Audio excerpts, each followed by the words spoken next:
Thank you. Good morning, everyone. I'd like to call this meeting to order. And I'd like to begin by acknowledging that we are in Treaty 1 territory in the traditional homeland of the Métis Nation. My name is Cynthia Stevens, and I will be chairing today's hearing. The other members of the panel this morning are Mr. Mark Boreski and Ms. Tracy Anderson. Our assessor is Stephen Lobenstein, and our secretary is Balhan Rojo. We will be hearing applications for revision of the assessment roll in accordance with the Municipal Act. The matters for which revision is requested are being described in each application, and we will limit discussion to those matters. The statements that are made at this hearing are sworn testimony, and anyone speaking to the matters must be sworn in. Be advised that comparisons of assessments of properties are not considered evidence of market value by the Board of Revision. The Board of Revision is appointed annually by Council and is independent of it and the City Administration. It makes its decisions on the basis of the evidence provided at this hearing, and issues a written order will be mailed to all parties as soon as possible. Please note that the board's decisions with respect to an application may be appealed to the Manitoba Municipal Board if the matter pertains to assessed value or classification, or the Court of Queen's Bench if the matter pertains to the application of exemptions from taxation. Should you wish to appeal, information on how to do so will be included with the board's order. With respect to the hearing process, I will confirm the points of appeal with your property to be addressed with each applicant following the swearing in. We will then have the assessor's testimony followed by questions that the applicant may have, and then the applicant's testimony followed by questions. Each side will have an opportunity to summarize if they wish. Once all the evidence about an application has been brought forward, the applicant may leave. The process will repeat for each item on the docket. Session will close after all applications have been heard. You will receive the board's decision by registered mail as soon as possible. As information, all public hearings are live streamed and recorded and will be part of the public record. Use of cell phones during the hearing is not permitted except by approval of the chair. So, Belen, could you please swear in the assessor and the applicant? Mr. Assessor, please state your full name. Stephen Lobenstein. And you affirm the evidence you're about to present is the truth, the whole truth, and nothing but the truth? I do. Thank you. Mr. Applicant, please state your full name. Rocky Neufeld. And you affirm the evidence you're about to present is the truth, the whole truth, and nothing but the truth? I do. Thank you. Okay, thank you. So the item we have in front of us this morning is on the docket is 325 Logan Avenue, and we are looking at the 2020 assessed value, correct? That's correct. Okay, Mr. Lobenstein, please proceed when you're ready. We have the roll number is 13081573600. We have an assessed value of $647,000. So the effective years and the actual year built range from 1984 was the original build, and we're here today because there was an addition put on in 2019. Yet the effective years we still have at 1984. As you can see, the wall heights range from 12 feet to 14 feet. 14 feet being the newer section and 12 feet being the older section. The zoning is M2. The land area is 11,685 square feet. And the gross floor and leasable area is 6,860 square feet for a land to plan of 1.7. So before I get into the valuation part, I'll just take you down to show what happened with the renovations. So or the addition, I should say. So if we go to page 8 of my brief, you can see where it's located on Logan Avenue near Princess. And also on page 8, you actually get a good illustration of the building from the Google Street View when it was being constructed. So you can see it's on the west side of the existing structure. You can see they've already laid the concrete and started to put up some steel beams. So it gives you a good indication of the actual renovation while it was taking place. Now moving on to my page 9, you can see the finished product. You can see the new construction on the beside the old building, I guess you should say. And page 9 further down, you have another view of it. Page 10, you can see the rear view. You can see the new overhead doors that were put in at the rear of the building. And page 11 gives you another view of the new overhead doors. So it gives you a good indication of what the new renovation looks like, or the addition, I should say. And then on page 12, you can see what it used to look like with the vacant lot beside it, where they added the new addition. So it gives you some overhead views.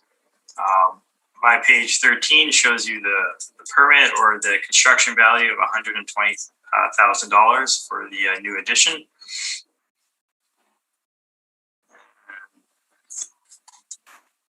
Let's go down further, and then page 16 has some drawings of the building, and page 17 has some drawings as well for you to use as well, so you get an idea of what it looks like. So that's the new addition that they put onto the building.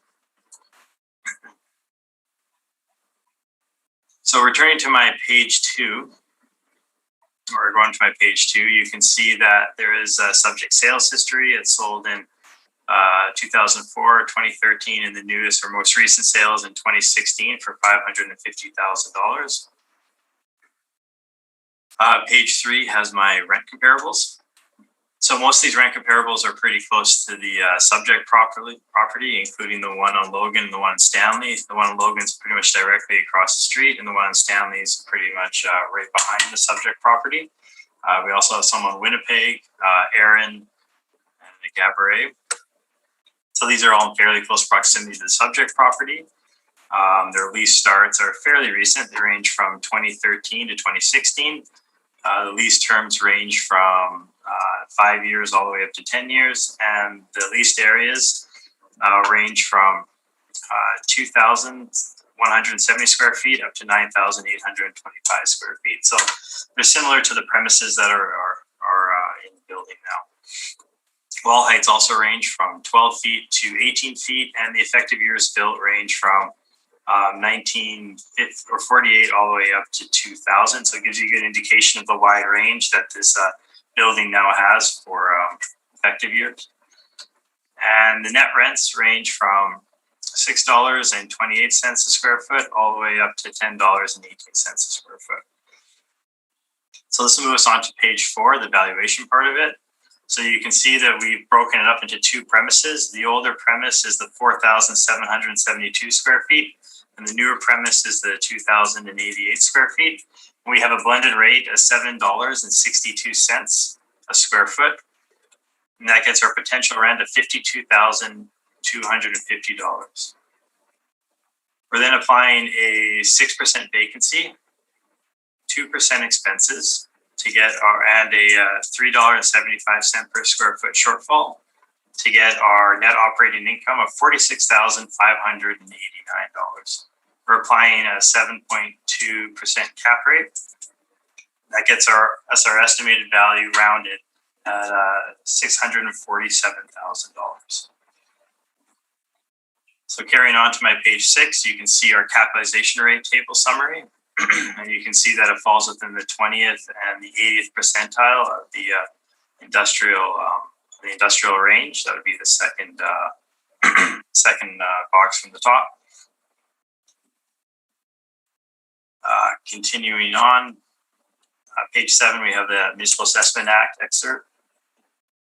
And we're going to go down to my page 15, where you can see that this is from the title search. There is a land transfer of land between the purchaser, the vendor, and the purchaser for $550,000, as noted above.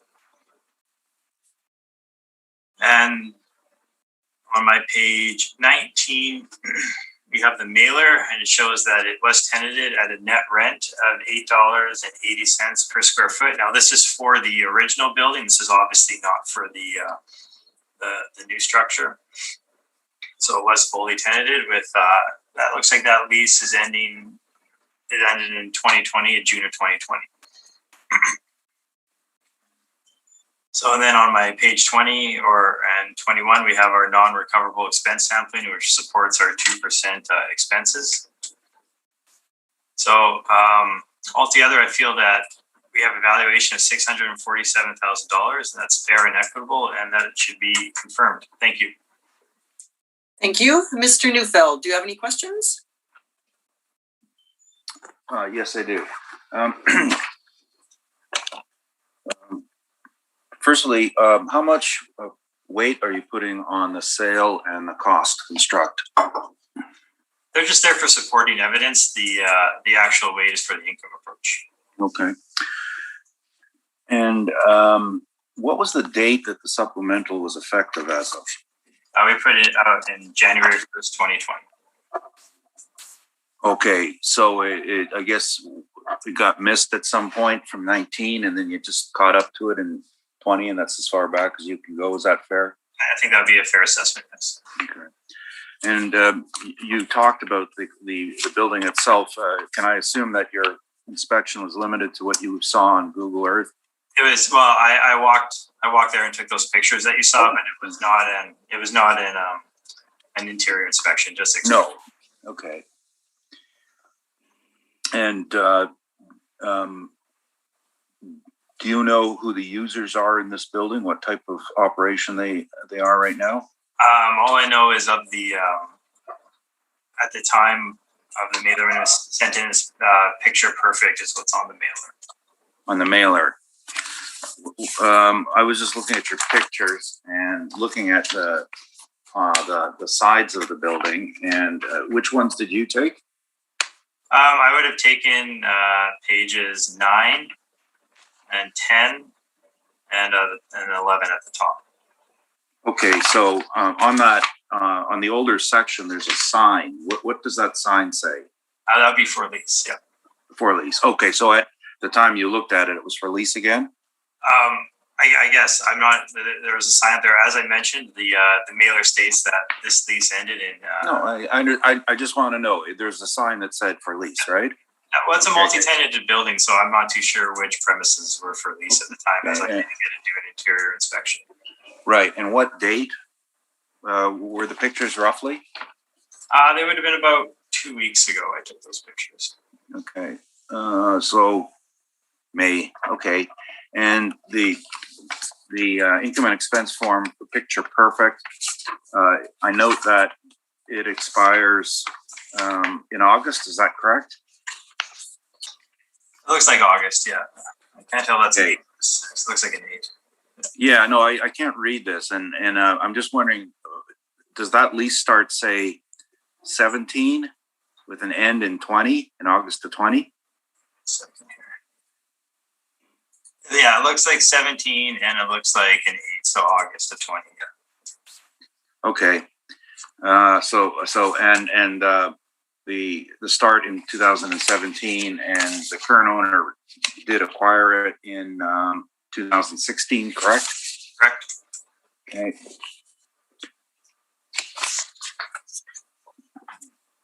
The land building ratio stated to be 1.7. So if I understand that correctly, that for every square foot of building, there is only 7/10 of a square foot for parking. That would be correct, I guess. Yes. And do you find that rather on the small side? Typically, yeah, that would be on the small side. In this part of the city, I wouldn't necessarily say that's unusual, though. If you're comparing it to the St. Boniface Industrial Park or the Inkster Parks, yeah, I would say it's smaller. But for the central area, for maybe the St. James area, it's probably close to typical. Well, let me rephrase that. In terms of the coding of warehouse, is that on the small side? Yeah, I would say it's a little on the small side, but they had the higher land to building ratio before, and they felt it was more economical to build out the property, which makes sense. Well, you're making a conclusion about the use and the owner's personal beliefs. Are you not here? I'm just talking about the market. The fact that before the renovation, they had higher land to building. Okay. No, I'm just asking about the market here, and not speculation about what the owner could or could not have been thinking. What about the wall height? Is that rather on the low side for warehouse? Again, yeah, it's lower, but it's for the area and for the, I guess it's not as low. Again, if you're getting out to the The industrial parks, yeah, it'd be lower there. For this area, again, as you can see in my comparables, they range from 12 feet up to 18 feet. So the subject's kind of within that range. Well, you're saying for the area, but what about for the use? If you're using this as a warehouse facility, how many pallets could you? Like, first of all, let me back that up. 12 feet is the old portion, right? Yeah. Okay, and 12 feet is the outside measurement, correct? Correct. So the inside measurement would be 10 feet, maybe 9.5, somewhere in that area. No, I can't speculate as I didn't do a measurement for Okay. No, that's fine, but less than 12 feet, right? Well, it is wall height, so it's probably not a lot less, but it could be a little. The thickness of the roof, correct? The roof assembly? Yeah, that'd be correct. So how many pallets can you put in the old section? I mean, again, it's making an assumption that's what the use is going to be for, but I mean, no, I'm not making an assumption for it. I'm basing it on your valuation, which sets it as a warehouse. Now, considering its use as a warehouse, how many pallets could you put in this building? I don't know. I haven't stacked pallets up there, but all I'm saying. Okay. In the city's, I assume that the entire valuation was done by the city's parameters? Yeah, it's all model driven, yeah. Okay. So in that, there's a vacancy rate, and where was this vacancy rate taken from? This is our model vacancy rate for the area it's in. So it'd be, I guess, the central area as it's sort of referred to. Okay. Central area. And in the vacancy rate, are there any other parameters other than geographic location? Well, geographical location is the most important parameter, how we have it broken up, yes. As to capitalization rates, I know you referred us to your table, but all of your rates are the same, are they not, in industrial? Truly, they are. We've from the single tenant A to industrial B, we were showing just the same rates. We put them all together. Yeah. Right. So this is in the same category as, for example, a flex warehouse converter in use as an office on Kenniston as a contractor's establishment on Logan. They come from the same table, correct? Well, we're showing our range here of all of our cap rates. No, I know, but it's from your same general table, and yeah, I'll get to the next question. Yes, sure. All of our cap rates are in this table, yes. And then in that table, you have certain modifications that are allowed? Yep. And do you know what those modifications are? We'd be looking at the size of the building, the location of the building, where location, size, age of the building would be the main parameters that we're really looking at. All right. You mentioned that your study on non-recoverables, which you referred to, I guess page 20. I believe that's where it is. Yeah. Now, when this study was done for the new cycle, do you know much about it? In what sense? Well, how I take it. What I'm wondering is that I'm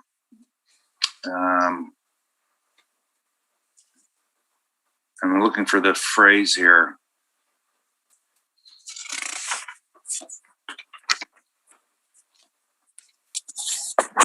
Okay, on page 21, it says that this information was derived from income and expense information reported by owners. Is that okay? Now, in that income and expense information, did you receive balance sheets?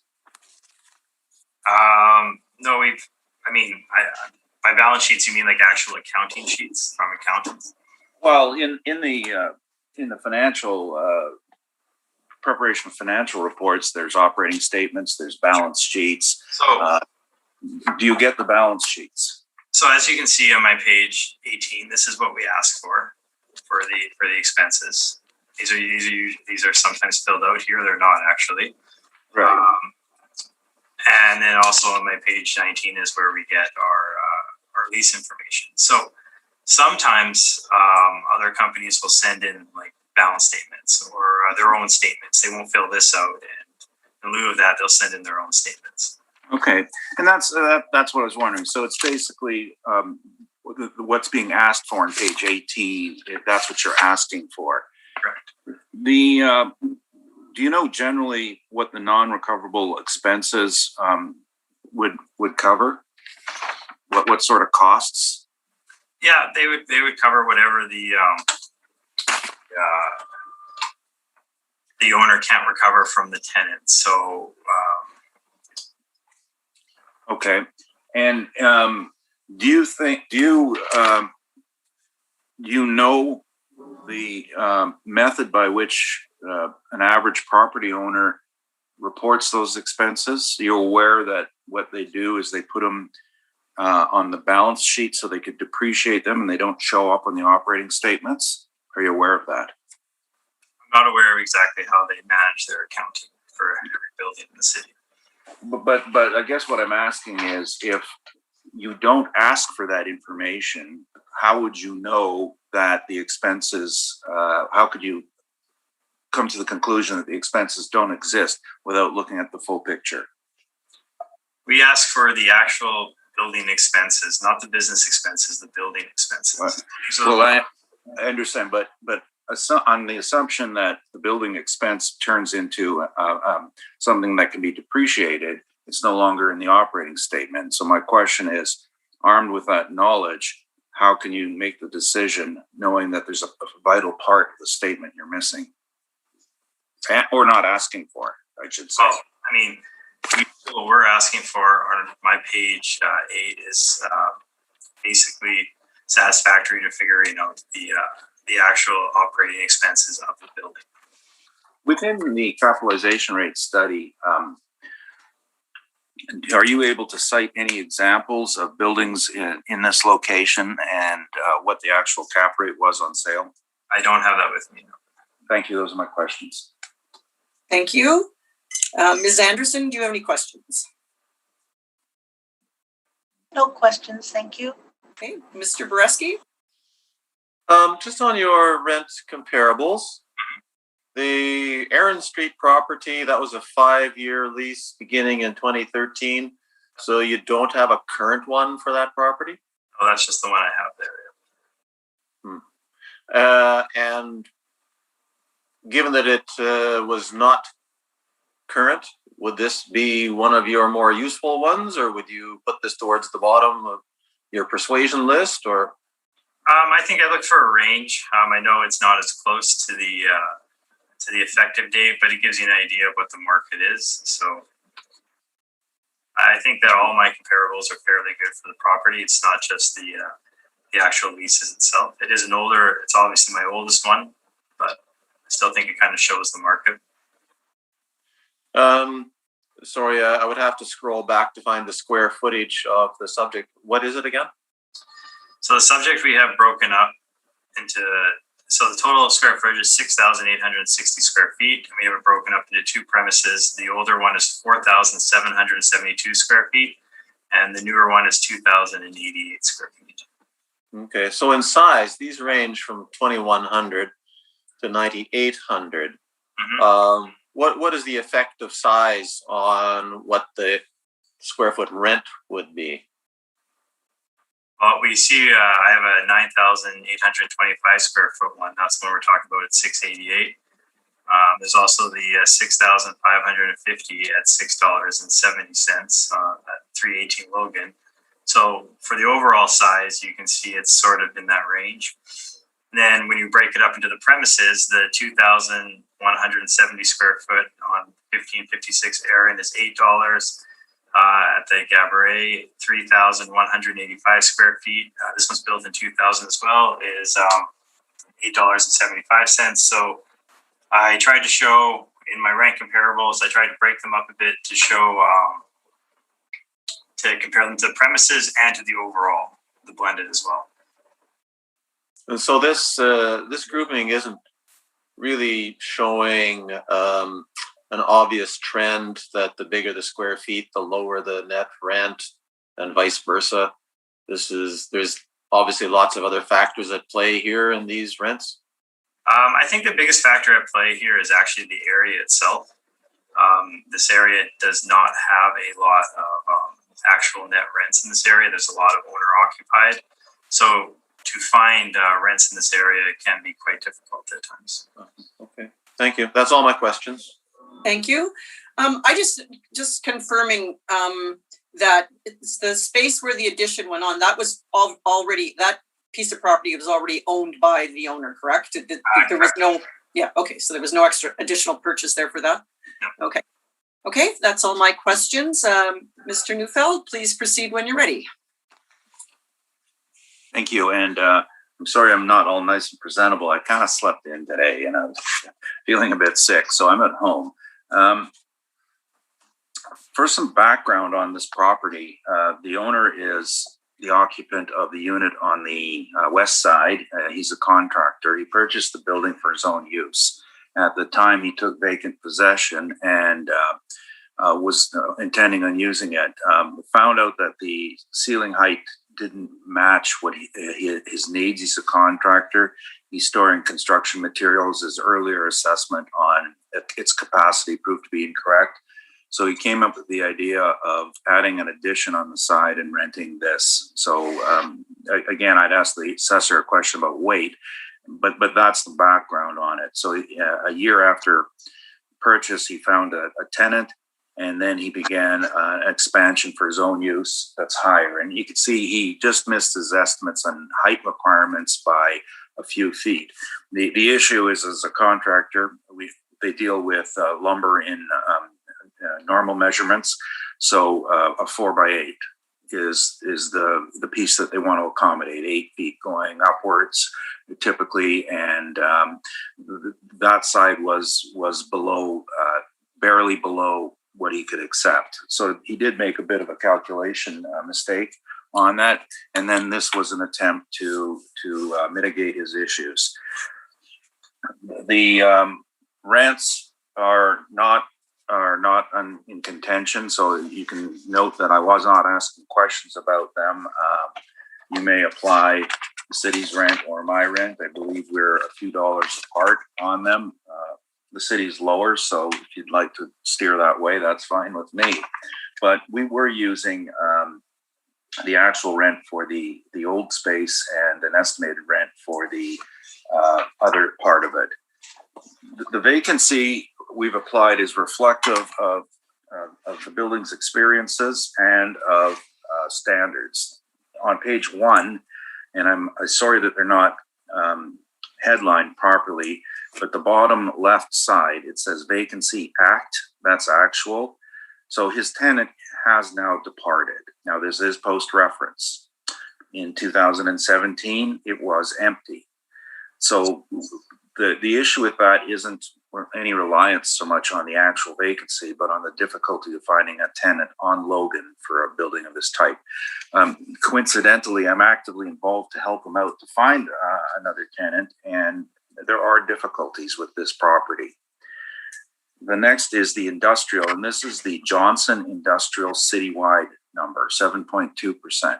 So this is not a blend of all of buildings that don't belong in the industrial category. These are manufacturing and warehousing, not office flex warehouse, not the city has a very broad range in their industrial rates, and the smallest garage can be compared to a 300,000 square foot flex warehouse that's basically office and fall in the same parameters.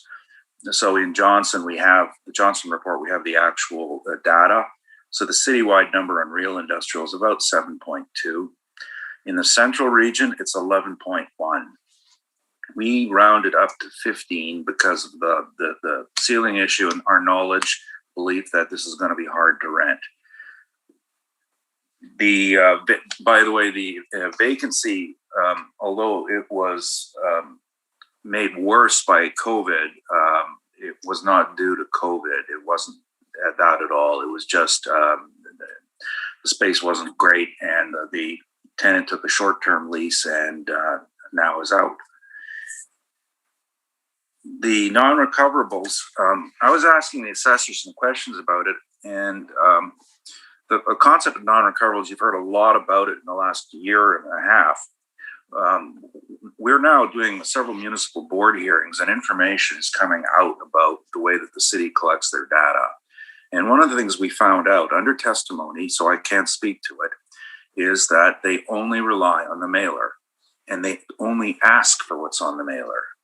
So most property owners, when they take their non-recoverables, and a non-recoverable could be a tenant inducement, an allowance, even leasing costs. Most companies put them into the spreadsheet, the balance sheet, rather than the operating statement, and immediately put them into a depreciation table, and then take that off as depreciation.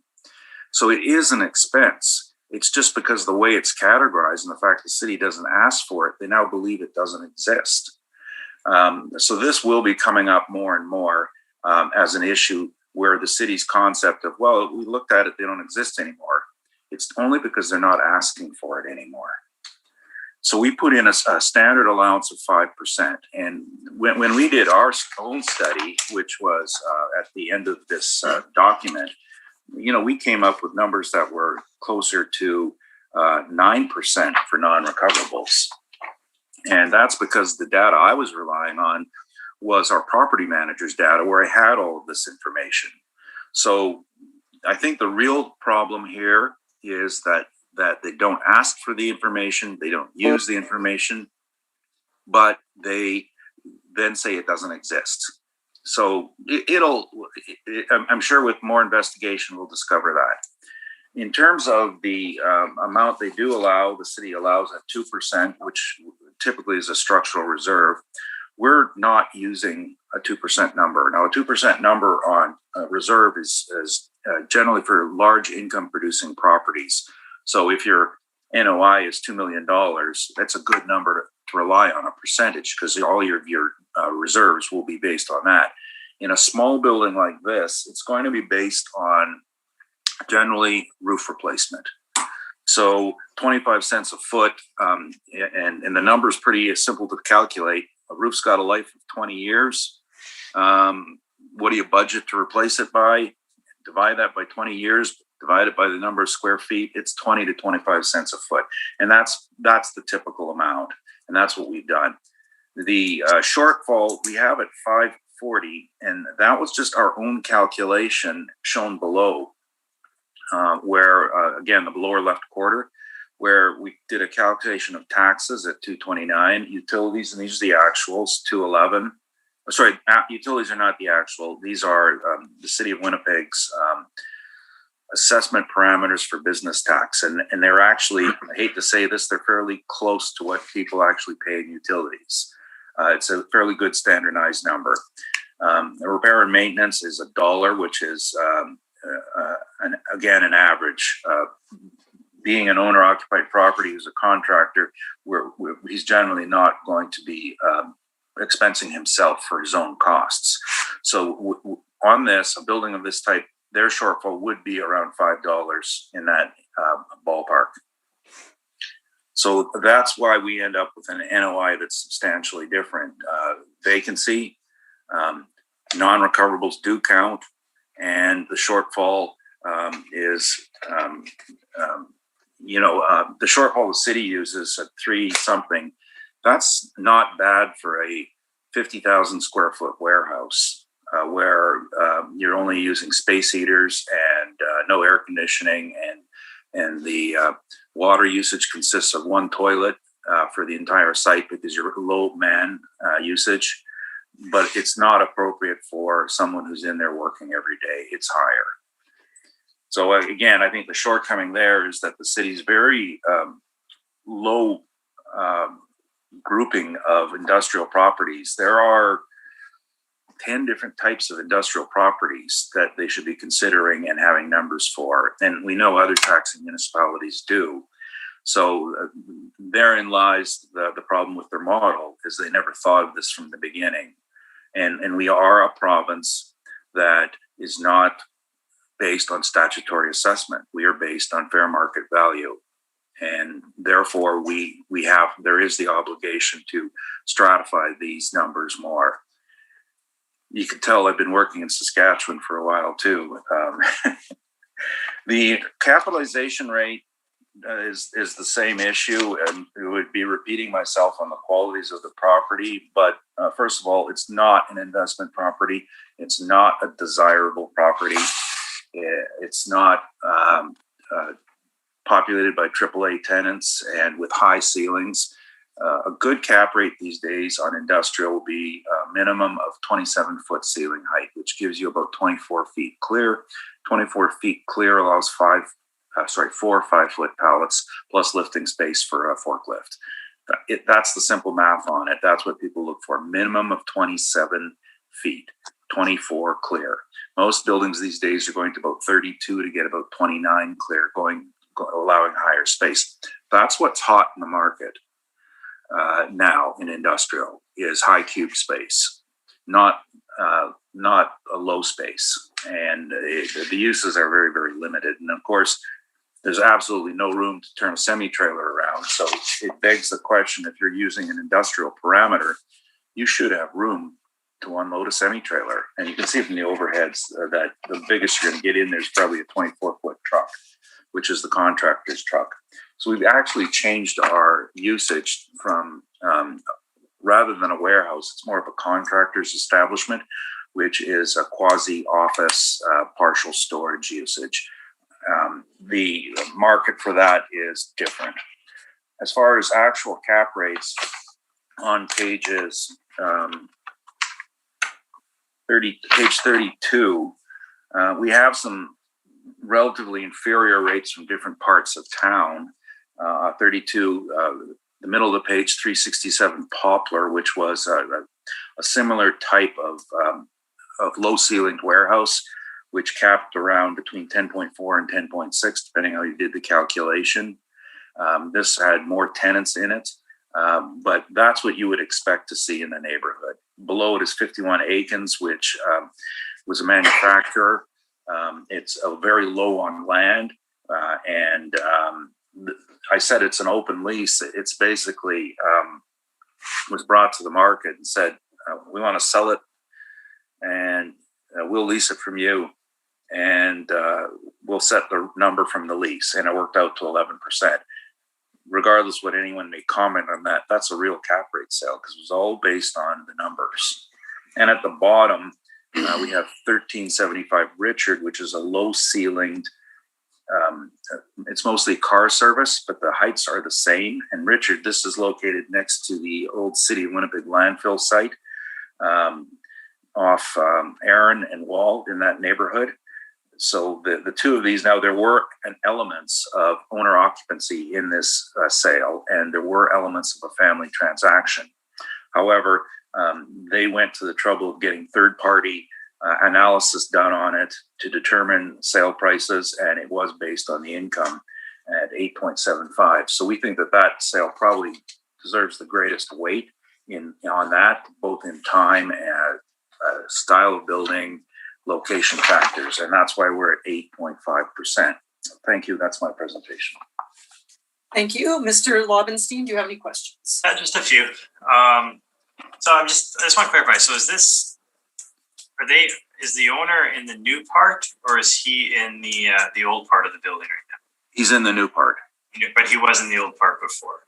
No, he never took possession and moved in. It was his intent to do it, and then when he began looking at the space and making his estimates for, he had some minor renovation to do, discovered that it just wasn't adequate for his usage. So then, would you consider this like a single tenanted building or a multi-tenanted building? No, it's a multi-tenanted building. So looking at your vacancy rates, so you're looking at the central vacancy rate for the Johnson report at 11.1%. That includes, in the Johnson report, that includes all investment grade properties, correct? Well, the Johnson report has two sets of rates. One is for all buildings and the other is for investment buildings in industrial. And for all of them, then they would include single tenant owner occupied buildings, which are irrelevant for a vacancy rate because that's not the motivation behind an investor. It's a user issue. So we look at the Johnson investment rates. Okay, so the Johnson, yeah, right. So on your page 5, the Johnson investment rate. So that's for. Oh yeah, sorry, there it is. Yeah, so it's 11.1% for the investment. So that would include single tenanted and multi tenanted. I guess my question is then, if this is a multi tenanted building, and the Johnson report breaks them up to single tenanted and multi tenanted, why would you not use the multi-tenanted investment rate by district? It's on. I know we don't have the Johnson report here, but it's on page 1 of the Johnson report. And for the Central in 2017, it's 2.9%. Well, you have to look at the sample size, basically. The sample size in a lot of these areas is very small. The more accurate rates are coming from larger sample sizes, and those would be St. James, Inkster, and I'm thinking St. Boniface are the three that actually have some decent sample size. The rest are just too small. And in Central, if you look at the buildings he's got listed, they're again very different, and note that the rate variances between them. Okay. 1 year it's 3.5, next year, a few years later, it's 10.3. So that tells me we've got bad sample sizes. So so that's why we look at all the rates for the city rather than just specific areas. And one would look at Transcona and say, well, it must be horrible there, but that's only because there's 3 buildings there. Well, then for the whole city, for multi-tenant investment vacancy, the overall is 6.7. That's a lot closer to the city's parameters than yours. Well, I don't have that in front of me, then one has to then look at the composition of it. And I apologize, I am at home and I don't have that report. I don't even have a way of logging in and looking at it. So I think you could have presented that in rebuttal and I would gladly answer the questions, or give me 30 minutes to run down to the office and answer the question properly. But I know Mr. Johnson. I speak to him fairly often. I go over his report with him to look at the composition of it, and we discuss issues like sample size and accuracy. So this came about not just from reading it, but from doing the backup research. We have our own department that tracks industrial vacancy. Of course, we don't even track properties like this. They're so inferior. We only track ones of a much higher standard. So that's the best I can answer today. Aside from that, the only other question I have is your closest, I guess, comparable on your page 32 in terms of size is 26 Wheatfield. It's a contractor similar to, I guess, the subject property, and it has a 7.45% cap rate. You have a lease back on it though. So, I mean, in terms of size, do you have any comparables that are comparable to this? Because normally when you're looking at cap rates, the size of the building does play an issue, where the smaller the size, usually the less risk for an investor. Well, there's couple of answers to your question. Wheatfield is in Rosser, and it's part of that new development area. And it was an actual leaseback, and there was a huge amount of cash that traded hands with that deal. They actually financed the loan. And so we put it in there simply because it was the only one we could find from there. And we wouldn't be relying on that for any reason. And the second part of your question is, should we not look at size? Very good question. And the reason why we have these isn't because we were cherry picking. It's because investment properties aren't small properties like this. They're at that point when they're that small, they tend to be owner occupied or like this one. You could call it an investment property, but it's more like a mortgage helper property. So the owner buys it, occupies part of it for his own use, and has the tenant to pay the mortgage. So that's not market value. That's a distinctly different part of the market, and that coincides with the small ones. That's why, and Richard is 11,000 feet, so it's the closest we have. Those are all my questions. Thank you. Mr. Boreski, do you have any questions? Yes. Help me to understand more about what's going on in these two buildings. The new addition, and I don't see a picture of the back in your submission, and I'd have to reopen the other one or see it, but those are two large garage doors. They're not loading docks, is that correct? Well, they would be grade level loading, and to me, they look like they're 10-foot doors, two 10-foot doors, and that's for the contractor to bring his material in and out. And do trucks go fully into those that space?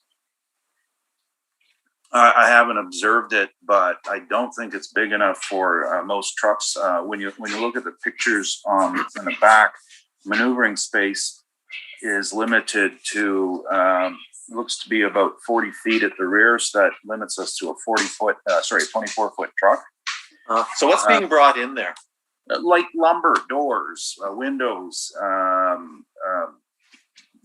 paint, stucco, for his own projects. The owner runs a company called Capstone Construction, so he does a lot of miscellaneous style additions, alterations, buildings.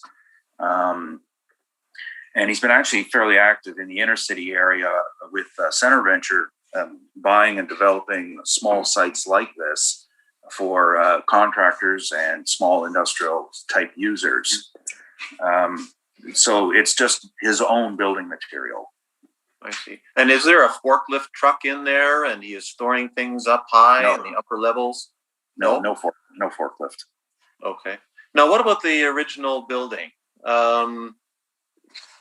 Is that truly a warehouse? Like, how much is office? How much is warehouse? There's lots of windows I see, at least on one side. Are those offices? Well, I didn't go in there, but I did get a good description from the owner. The company was a cleaning company, and so it was more like a contractor's establishment dispatch center, and they would use this as their central headquarters for their cleaning crews, and they would store cleaning supplies in the back. So the cleaning supplies would be in smaller containers because they would have to end up being parceled off into the carts that the office cleaners use. And if you look at the pictures, and I'm glad the assessor brought some, you can see that they have no real loading area. There's just a few man doors in the back. Can you tell us what percentage is office space and what percentage is so-called warehouse? The owner gave me a number of about 75% office dispatch, 25% storage of materials. Okay. With respect to vacancy, you're far apart between the two of you. I'm just sort of wondering how much of this is a methodological difference in how to calculate vacancy, the assumptions being made broadly, that sort of thing, and how much of it is reflective of what you see as the peculiar limitations of that building. Are you generally higher than the city on vacancies across the board? Making a general statement or not? No, we're not. We vary more though. So where, for example, I've done a number of brand new flux warehouse, and the vacancies there are close to zero because they're being built as tenants get lined up, and they're keeping the vacancies extremely low. We're seeing under 2% for some of these modern flux warehouse, and the essential reason is this is what people want. And then as you change your type, when you get to the manufacturing, that tends to be an owner occupied. So you can't track that, but it'll be as the user, how many manufacturing buildings are in the market right now? Do we call them vacant if they're up for sale? And the number is generally very large, but it's not tracked by most people because it doesn't deal with an investor's concept. And then as you go downwards and look at some of the industrial strips that you've seen around, there the numbers begin to climb, and it'll be a location-based issue. So if you had an industrial strip in, say, Fort Garry, that's where people want to be. It's going to be low, but if you're now and you're in Inkster, your number's really high because those people are leaving and migrating either to Fort Garry or to Centerport. The center of town is completely different. It's a completely different set of users. It's very difficult to even call that an investment community. So that would answer your question, be a methodology difference. It's not appropriate to track it on that basis. I think you have to put it in an allowance. But the reports, and the assessor brought up the Johnson report. Now, in the Johnson report, there's another section in it that talks about the inventory of historical loft buildings, which is probably about 5 to 6 million square feet, which are all empty. Does that get put into the inventory as a vacancy or not? And it hasn't been. But that's so when we start talking about vacancy and applying the rates, I wouldn't say a building specific. I'd say it's the two factors, or the actual type of industrial building we have, and then the locational factors. So I think they've only got one type, and we have 10. So then the fact that you've selected 15% is really reflective of the vacancy at April 1st, 2018, the circumstances of 2017 leading up to April 1st, 2018, that sort of thing. Is that correct? Yeah, that's a good way of saying it. We looked at the actual experience of the property, what they went through a few years ago, what they're going through now. That helps us slot it in where it belongs. And so this property was purchased in 2016? That's correct. Yeah. Yes. Do you know anything about the vacancy rate going back from that date, 5 years or so? No, I don't. Okay. So you've come up with a valuation of $427,000. Well, the offer, yes, we had a number of people working on that. So don't use the word me. Our team did. Okay. You as the plural. Yes. The Regal. This is obviously being done on the income approach, but there are other known factors. It is, in your opinion, correct that the owner would be a willing seller in the marketplace to a willing buyer? It'd be a willing seller at $427,000? Well, yeah. The issue with that is that I think you're going somewhere where I think is on the right track. The building, although it's being valued on the income approach, would not likely be marketed on the income approach. It would be marketed on the direct comparison on a per square foot basis. So we would be likely looking at what could you get for 6,770 square feet of low ceiling space. So I think my number works out to somewhere around $70 a foot. We never did it, gave you sales reports, but that's buildings in this area will go from 30 to 110 a foot easy. Yeah, that's the range. It's broad. And it's reflective of a lot of factors, but I think it would be supported. I would value it myself if I were appraising it on a rate per square foot because it's going to be an end user product.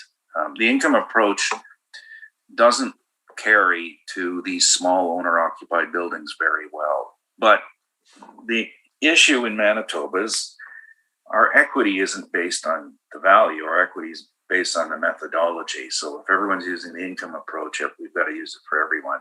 So it does skew lower for these small sites. Okay.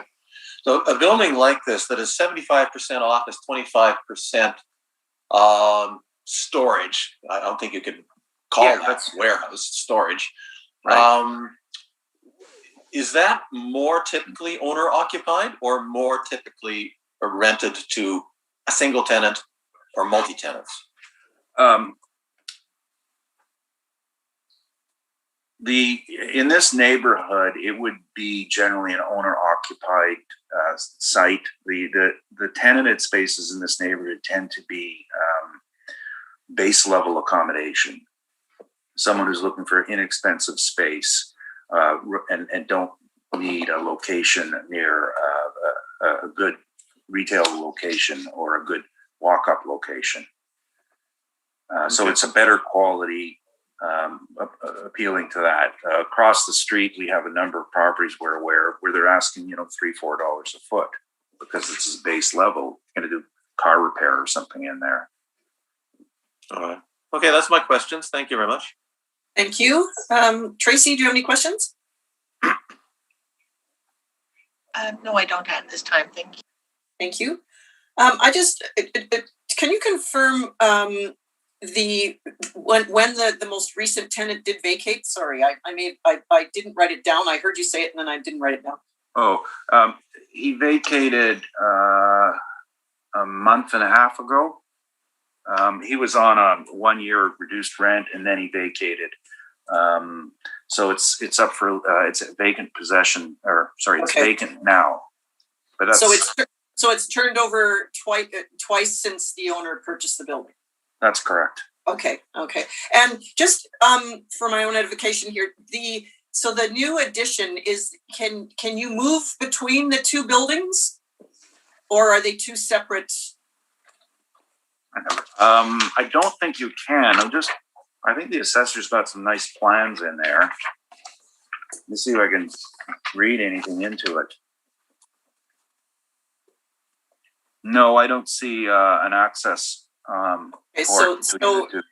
So the storage area is a separate entrance and exit from the office space then? That's correct. Okay, all right. Okay, that's my only questions then. Any requirement for a summation, Mr. Lobenstein? No, none for me. No, Mr. Neufeld? Just a minor correction in what I said earlier is the addition, the assessor had at 14 feet, the plans actually show 14-foot clear span. And not clear, but 14 to the deck and about 13 to the trusses. And I said earlier the doors were 10-foot doors, they're 12-foot doors. Thank you. I think I've said enough. Okay, thank you very much. Okay, since that's concluded, I will call the meeting to an end and we are adjourned. And thank you very much, gentlemen. You'll get our decision shortly. I'm going to go do my hair. Thank you. Thank you.